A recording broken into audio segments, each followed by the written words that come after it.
KRS ಮಂಡಿಲಿ 550 ರೂಪಾಯಿ ಇವತ್ತು highest ಆಗಿರೋದು. ಇದು ಬೆಳೆದಿರೋರು ಯಾರು? ಗಟ್ಟಿ ಇದೆ ಕಾಯಿ. ಅಣ್ಣ ನೀವೇನೇ ಬೆಳೆದಿದ್ದು? ನಮಸ್ಕಾರ. ಏನು ನಿಮ್ಮ ಹೆಸರು? ನಾಗೇಶ್. ಯಾವರು? ವೇಣುಗೋಪಾಲಪುರ ಅಂತ ಇದೆಯಾ? ಯಾವ ರೋಡಲ್ಲಿ ಬರುತ್ತೆ?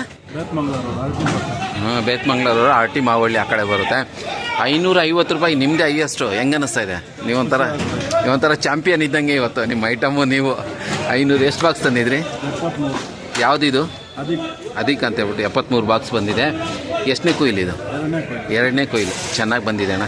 ಎಷ್ಟು ಗಂಟೆ ಕುಯ್ಯಕ್ಕೆ ಸ್ಟಾರ್ಟ್ ಮಾಡಿದ್ದೀನಿ? ನಿನ್ನೆ ಬೆಳಗ್ಗೆ 6 ಗಂಟೆಗೆ ಸ್ಟಾರ್ಟ್ ಮಾಡಿ. ಅದಕ್ಕೆ ಮಳೆ ಬರೋಷ್ಟೊತ್ತಿಗೆ ನೆನೀಲಿಲ್ಲ, ಕಾಯಿ ಬೇಗ ಬಂದ್ಬಿಟ್ಟಿದೆ. ಇಲ್ಲಿಗೆ ಎಷ್ಟೊತ್ತಿಗೆ ಎತ್ಕೊಂಡ್ರಿ ಮಾರ್ಕೆಟ್ಗೆ? ಸಂಜೆ 6 ಗಂಟೆಗೆ ತಂದು ಇಳಿಸ್ಬಿಟ್ರಾ? ಮಳೇಲಿ ನೆನೆಸಿಲ್ಲ ನೀವು? ಸೂಪರ್, ಚೆನ್ನಾಗಿದೆ ಮಾಲ್ ಐಟಮು. ಅಣ್ಣ 550 ರೂಪಾಯಿಗೆ ಇದೆ ಎಷ್ಟು? ಪರವಾಗಿಲ್ವಾ? ಹಾಂ, ಅಷ್ಟು ಗಟ್ಟಿ ಇದೆಯಲ್ಲ ಅಂದರೆ ಆಕ್ಷನ್ ಕೂಗರ್ ಅವರು ಗಟ್ಟಿ ನೋಡಿ ಕೂಗೋದಾ ಕಾಯಿ? ಹಾಂ ಹಾಂ,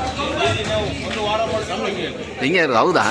ಸಖತ್ತಾಗಿದೆ. ಟುಡೇ ಹೈಯೆಸ್ಟ್ 550 ರುಪೀಸ್ KRS ಮಂಡಿ. ನಾಗೇಶ್ ಅಂತ ಇವ್ರು ತೊಗೊಂಬಂದಿರೋದು. ಸೂಪರ್ ಅಣ್ಣ, ಆಲ್ ದ ಬೆಸ್ಟ್, ಚೆನ್ನಾಗಾಗಿ.